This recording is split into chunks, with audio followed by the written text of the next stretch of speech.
छात्रों, मैं निधि श्रीवास्तव आश विद्यालय से संस्कृत की इस कक्षा में आपका स्वागत करती हूँ। छात्रों, पूर्व कक्षा में आपने इस पाठ की अध्याय की पूरी स्टोरी समझ ली है। थोड़ा सा पार्ट बचा हुआ है तो उसको आज हम पढ़ाने जा रहे हैं। तो छात्रों, आपको इस कहानी से ये तो समझ में आ गया होगा कि जैसा कर्म करेंगे हमको वैसा ही फल प्राप्त होगा, और जैसी हमारी सोच होगी, जैसी हमारी मन स्थिति होगी, वैसा ही हमको कर्म भोगने को मिलेगा। तो छात्रों, यहाँ पर जो है वो इस कहानी में एक बूढ़ी माँ है और उसकी एक बेटी है, और वो एक सोने का कौवा कहीं से आता है और उनके चावल के दानों को खा लेता है। और वो लड़की बहुत रोती है। तब कौवा उसको बोलता है कि आप सूर्योदय से पहले पीपल के वृक्ष के नीचे आ जाना, गांव के बाहर। तो वो लड़की वहां पहुंच जाती है और वहां देखकर बहुत आश्चर्यचकित होती है छात्रों कि वहां पर सोने का वृक्ष है। और वहां पर सोने के वृक्ष में वो ऊपर सोने की सीढ़ी के द्वारा जाती है, और वहां पर उसको क्या होता है छात्रों, उसको वहां पे पहले वो खाने के लिए देता है, फिर बाद में बोलता है कि तुम अपने घर जाओ, तुम्हारी माँ के लिए। और उसको एक पेटी देता है, तो वो अपने हिसाब से छोटी सी पेटी लाती है, परंतु उसमें तो बहुत हीरे जवाहरात रहते हैं। ये सब माजरा एक दूसरी बूढ़ी औरत देख लेती है, और उसकी भी एक बेटी रहती है, वो भी अपनी बेटी को ऐसा ही करने को कहती है।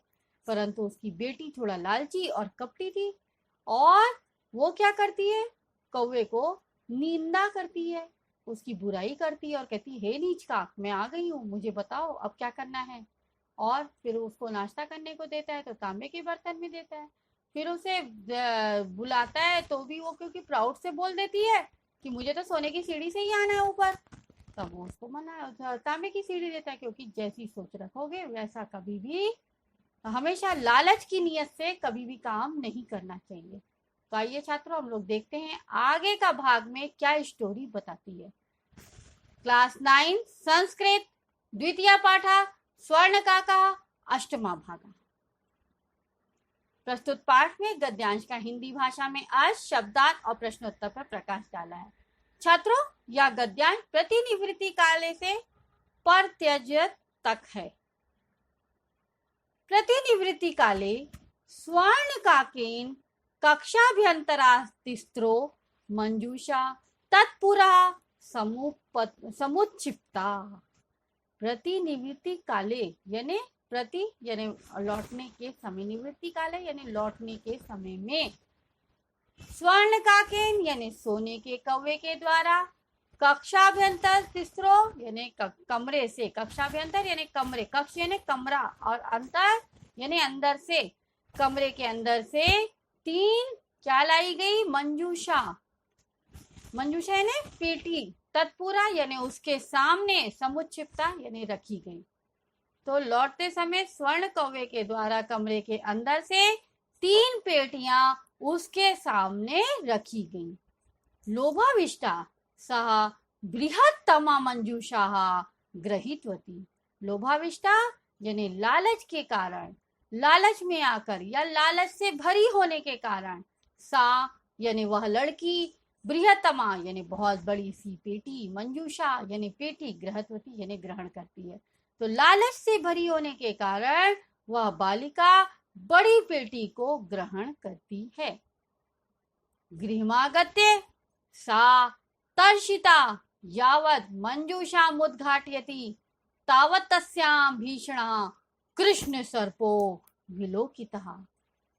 अर्थात गृहमागत्य छात्रों, तो घर आकर, सा यानी वह लड़की, तर्षिता यानी व्याकुलता में यानी बेचैन होकर, क्योंकि उसको तो अकुलाहट थी कि क्या है इस पेटी के अंदर, ये हम देखें छात्रों, तो इसलिए व्याकुलता में, यावत यानी जब तक, मंजूषा उद्घाटयति यानी पेटी को खोलती है, तावत तस्याम यानी उसी समय, भीषणा यानी भयंकर, कृष्ण सर्पो यानी काले रंग का सांप, विलोकिता यानी दिखाई देता है।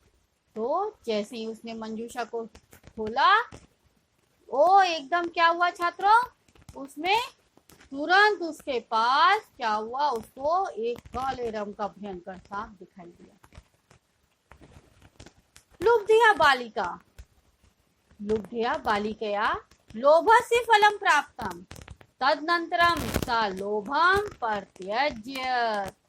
लुब्धया यानी लालच के द्वारा, बालिकया यानी बालिका के द्वारा, लोभस्य यानी लालच का, फलम प्राप्तम यानी फल प्राप्त हुआ। तो लालची बालिका को या लड़की को उसके लालच का फल प्राप्त हो गया। क्यों? क्योंकि उसने बड़ी पेटी उठाई, परंतु बड़ी पेटी में तो काला काला सांप था। तदनंतरम यानी उसके बाद, सा यानी वह या उसने, लोभम यानी लालच को, परित्यज्य यानी छोड़ दिया। तो उसके बाद उसने उसके लालच को त्याग दिया। तो छात्रों, आपको पता चल गया कि वो लड़की जो पहली वाली थी उसने लालच नहीं किया तो उसको क्या मिला? हीरे जवाहरात। और इसने लालच किया तो इसको क्या मिला? भयंकर काला सांप। तो लालच का फल हमेशा बुरा होता है और उसको छोड़ोगे तो उसका परिणाम हमेशा अच्छा ही होता है। ये कहानी से हमको शिक्षा मिलती है। आइए शब्दार्थ देखते हैं।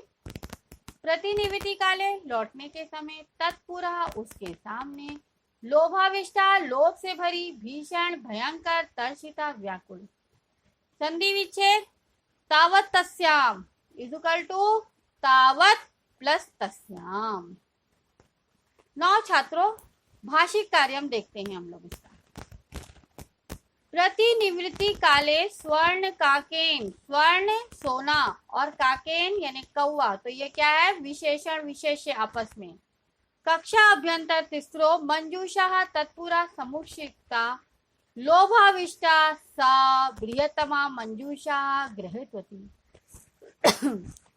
तो लोभाविष्टा यानी लालच से भरी, क्या है? विशेषण, किसके लिए? लड़की के लिए। सा तो विशेष्य भी है, सा जो है वो लड़की, वो विशेष्य भी है और कर्तृपद भी है। बृहत्तमा विशेषण है क्योंकि बड़ी, मंजूषा फिर विशेष है क्योंकि वो पेटी है, नाउन है, पद है। गृहीतवती ग्रहण किया, ये क्रियापद है। गृहम आगते सा तर्षिता यावत मंजूषामुद्घाटयति तावत तस्याम। भीषणा, भीषण यानी भयंकर, विशेषण हुआ। कृष्ण सर्पो विशेषण, क्योंकि काला जो है वो विशेषण है और सर्प यानी विशेष, तो काले रंग का भयंकर। तो भीषणा और कृष्णा दोनों विशेषण हो गए किसके? सांप के, सर्पः के। विलोकितः क्रियापद है। लुब्धया फिर विशेषण है, बालिकया फिर विशेष्य और कर्तृपद है। लोभस्य फलम प्राप्तम, तो बालिकया का प्राप्तम जो है वो क्रियापद है। तदंतर सा लोभम परित्यज्य, सा फिर कर्तृपद है और परित्यज्य ये आपका क्रियापद है, सा का। ठीक है छात्रों। नाउ अभी हम लोग इसका ग्रामर देखते हैं। पर्याय पदम, पहला देखिए, प्रतिनिवृत्ति काले यानी गमन काले। पर्याय पदम आप सभी समझ गए हैं अभी तक, सिनोनिम्स वर्ड। प्रतिनिवृत्ति काले, गमन काले, भीषणा भयंकरा, और विपर्ययी पदम यानी एंटोनिम, पुरः का पृष्ठा। नौ छात्रों, इस गद्यांश पर आधारित कुछ प्रश्नोत्तर हैं जो कि 3 प्रकार से मैंने बांटे हैं, उनको आइए देखते हैं। पहला है एक पदेन उत्तरत, उसको ध्यान से सुनिए। लोभाविष्टा बालिका काम मंजूषा गृहीतवती, यानी लालच से भरी होकर बालिका ने कौन सी मंजूषा यानी पेटी को ग्रहण किया? तो कौन सी? बृहत्तमा, बड़ी। दूसरा देखिए, बालिकया कस्य फलम प्राप्तम, यानी लड़की को किसका फल प्राप्त हुआ था? लालच का ना, तो उत्तर है लोभस्य। नाउ सेकंड क्वेश्चन है पूर्ण वाक्येन उत्तरत, बालिका तर्षिता काम उद्घाटयति, यानी बालिका व्याकुल होकर किसको उद्घाटन करती है? उद्घाटन यानी खोलती है, तो बालिका तर्षिता मंजूषा उद्घाटयति, यानी लड़की जो है वो व्याकुलता में मंजूषा को उद्घाटयति करती है यानी खोलती है। नाउ क्वेश्चन नंबर 3 है छात्रों, निर्देशानुसारम उचितम उत्तरम लिखत। पहला क्वेश्चन देखिए छात्रों, सा इति सर्वनाम पदम कस्मै प्रयुक्तम। तो आपको यहाँ देखना है छात्रों ध्यान से कि सा कहाँ कहाँ आया है और कहाँ के लिए बात हो रही है, तो सा यहाँ पे बहुत जगह आया है, परंतु वो सा हमेशा हम लोग लड़की के लिए ही बात किए हैं यहाँ पर, तो एक ही संज्ञा वर्ड है। तो सा इति सर्वनाम पदम, कस्मई चतुर्थी विभक्ति है, इसलिए बालिका में भी चतुर्थी विभक्ति लगेगी और क्या हो जाएगा, बालिकाए।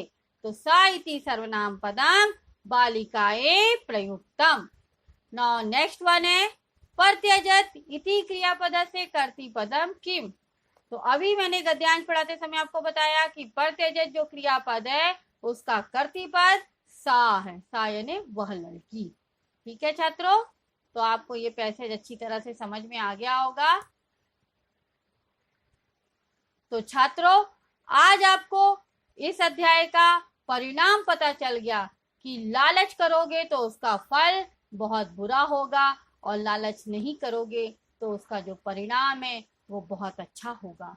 तो इसलिए हमको लालच कभी भी नहीं करना चाहिए, लालच करने से उसका परिणाम हमेशा बुरा ही होता है। तो छात्रों, आपको यह गद्यांश बहुत अच्छी तरह से समझा दिया है। अगर आपको इस गद्यांश में कोई भी डाउट है तो आप आश विद्यालय के ऐप को लाइक करके डाउट में अपना क्वेरी में अपना डाउट पूछ सकते हैं, मैं आपका जवाब जल्द से जल्द दूंगी। तब तक के लिए धन्यवाद छात्रों, नमो नमः।